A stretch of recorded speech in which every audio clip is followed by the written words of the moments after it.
Manchester, get out there. Like and subscribe. Jill Factor is the UK's longest indoor ski slope. A £31 million real snow centre located in the Trafford Park area of Trafford, Greater Manchester. The main slope is served by 2 drag lifts, suspended from the ceiling, thus widening the available slope area and allowing for easier maintenance of the slope. This differs from the other centres in the UK, where the lift supports are on the slope.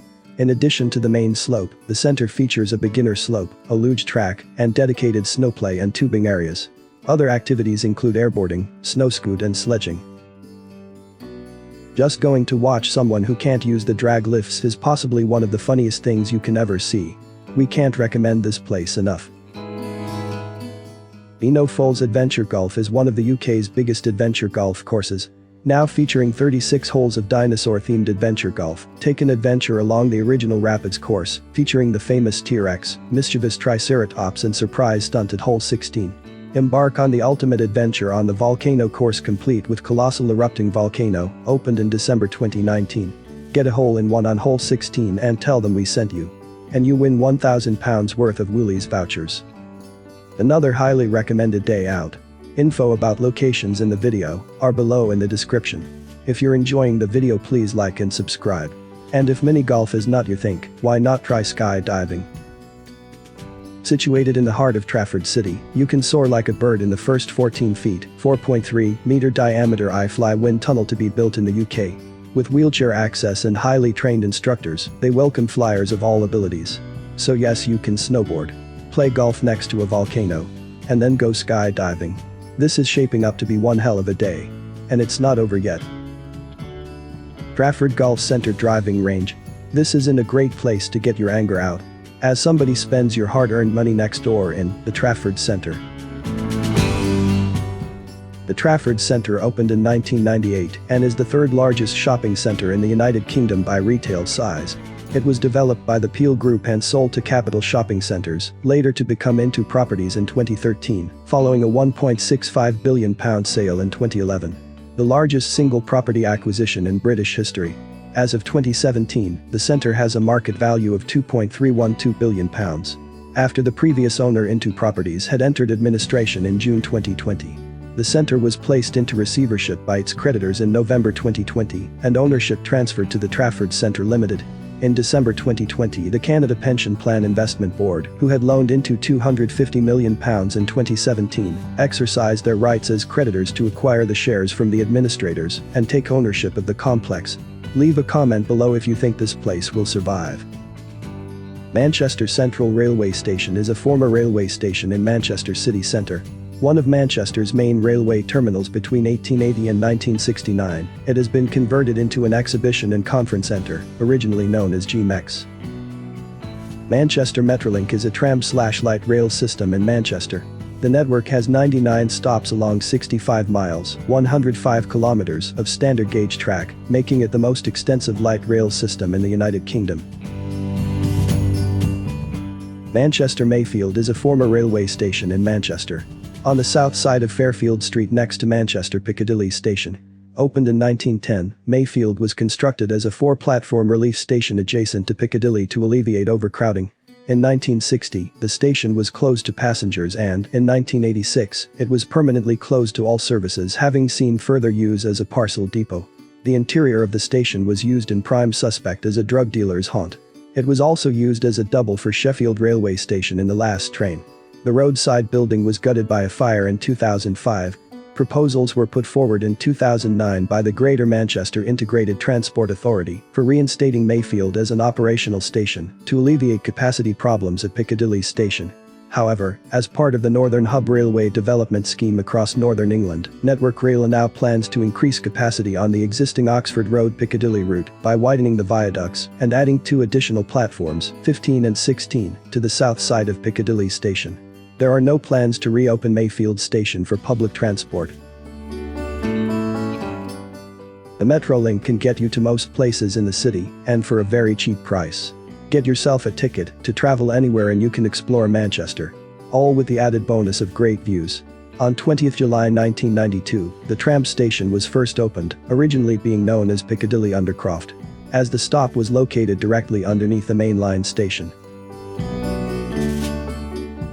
Manchester Victoria Station in Manchester, England, is a combined mainline railway station and Metrolink tram stop. Proposals to build an underground station, Victoria Low Level, as part of the Vic Tunnel project, emerged in the early 1970s.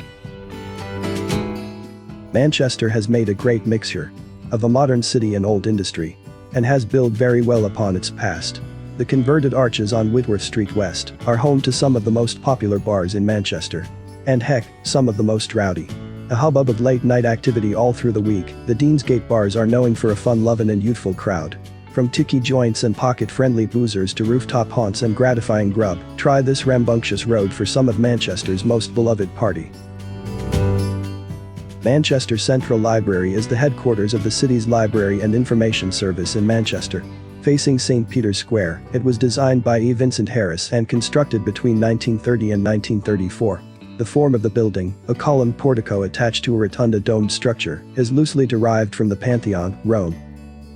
Manchester Town Hall is a Victorian, neo-Gothic municipal building in Manchester.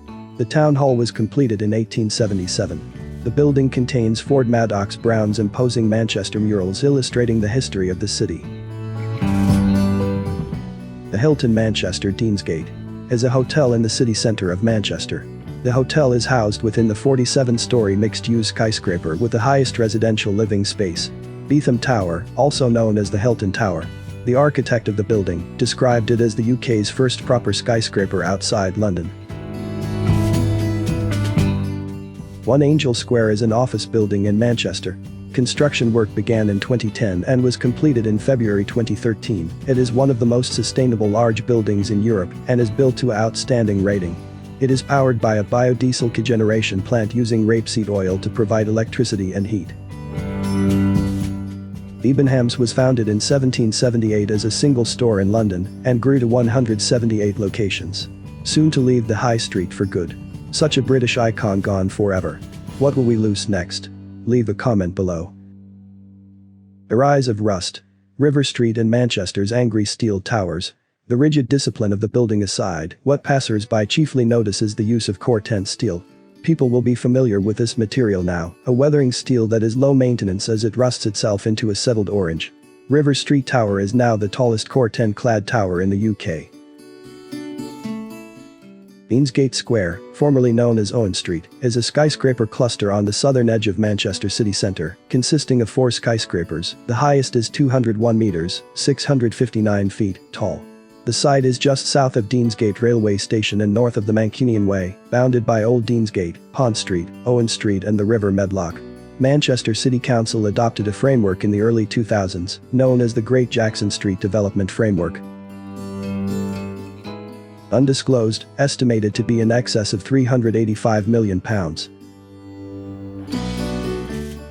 Quay West Office Block at Salford Quays. Gill Holdings has sold Quay West Office Block at Salford Quays for a cool £13 million. The 73,700 square feet waterfront building has been acquired by Standard Life Investments for RBS pension trustees. The net initial yield is 7.2%. The building is multi-let to a number of tenants, including the Manufacturing Institute and HSBC, and provides an annual rental income of about £1 million. The new owners will be hoping to reap an early reward on their investment by pushing rents up. The Salford Quays lift bridge, also known as the Salford Quays Millennium Footbridge, is a 299 feet long vertical lift bridge spanning the Manchester Ship Canal between Salford and Trafford in Greater Manchester. The pedestrian bridge, which was completed in 2000, is near the terminus of the Ship Canal at the Old Manchester Docks. It is sited beside the Lowry Theatre and Gallery and links Salford Quays and Media City to Trafford Wharf and the Imperial War Museum north. It has a lift of 59 feet, allowing large watercraft to pass beneath. Centenary Bridge is a vertical lift bridge crossing the Manchester Ship Canal between Eccles on the Salford Bank and Trafford Park on the South Bank. It's unique in the respect that it is the first low-level bridge to be built over the Manchester Ship Canal since the opening of the canal in 1894. The Centenary Bridge opened to traffic exactly 100 years after this date in 1994 as part of the Manchester Ship Canal Centenary celebrations, and hence its title of Centenary Bridge. Whereas all the earlier bridges had been built on a swinging mechanism principle, the Centenary Bridge is designed to lift its road traffic surface to a height of 30 meters, allowing large waterborne vessels to pass underneath it. Salford Quays is an area of Salford, Greater Manchester. Near the end of the Manchester Ship Canal. Previously the site of Manchester Docks, it became one of the first and largest urban regeneration projects in the United Kingdom, following the closure of the dockyards in 1982.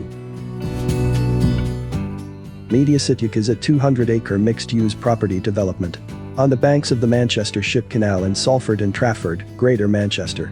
The project was developed by Peel Media. Its principal tenants are media organisations and the University of Salford.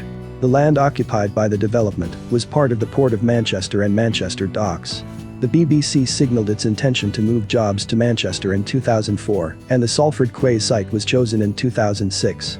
The Peel Group was granted planning permission to develop the site in 2007, and construction of the development, with its own energy generation plant and communications network, began the same year.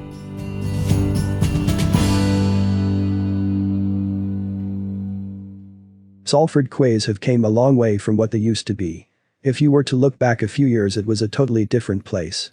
A great place for a walk, and there is plenty to do in the area. But remember, when walking around, this was once a dock that employed thousands. Leave a comment on your thoughts below.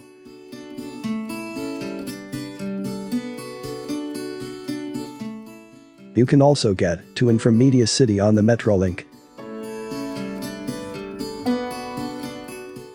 The Lowry is a theatre and gallery complex at Salford Quays, and is a highly recommended day out. Imperial War Museum North is a museum that explores the impact of modern conflicts on people and society. It's free admission, and a true must-see when in Manchester. The sets of the British ITV soap opera Coronation Street have undergone 4 major and several less significant changes since the first broadcast in December 1960. Originally entirely indoors, in 1968 the original wooden set was moved outside and shortly afterwards reconstructed in brick.